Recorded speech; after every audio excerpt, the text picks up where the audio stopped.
Fern Britton has addressed a difficult working relationship she had with her co-star during her time as a breakfast TV presenter.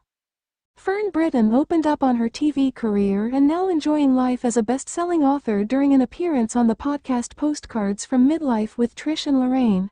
However, as Fern was pressed on her illustrious career in television, she shared a shocking story with one of her former, difficult, TV co-stars who didn't like the former This Morning host. Fern was asked by Lorraine Candy and Trish Halpin what it was like to work in what was a male-dominated industry. They remarked, "It's fascinating to hear some of the behind-the-scenes stuff that goes on because it's all so glossy and smooth when you watch it on screen, but there's all this stuff going on in the background. You worked with some of the biggest male names in TV like Philip Schofield, Bradley Walsh, Matthew Kelly, Frank Bao, Day Lynam, even Ronnie Corbett. But that probably presents its own challenges when you're working with huge personalities." Countryfile viewers took to social media to vent their frustration at an investigation by Tom Heap in Northern Ireland.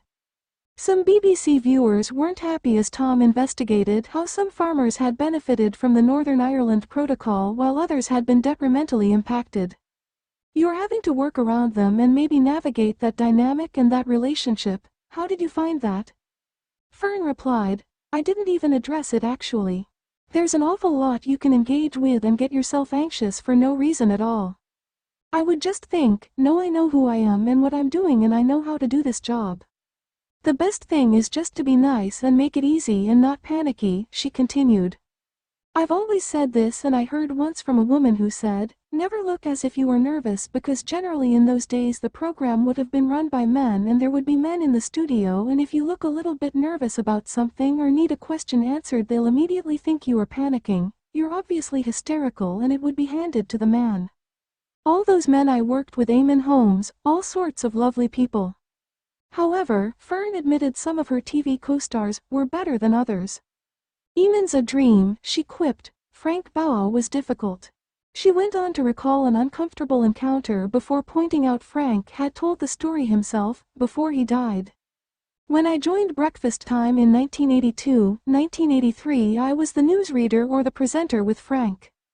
So I was the stand-in. Whenever anybody was off I would stand in, so I would present the program with Frank." Fern admitted Frank didn't like her and confessed he wasn't friendly towards her. She recalled being taken out for lunch by the Breakfast Time team and Frank telling her, "I wonder how long it'll be before I'm having an affair with you because I do have a very big cock." The author claimed Frank really disliked her by the end of the time together on the program.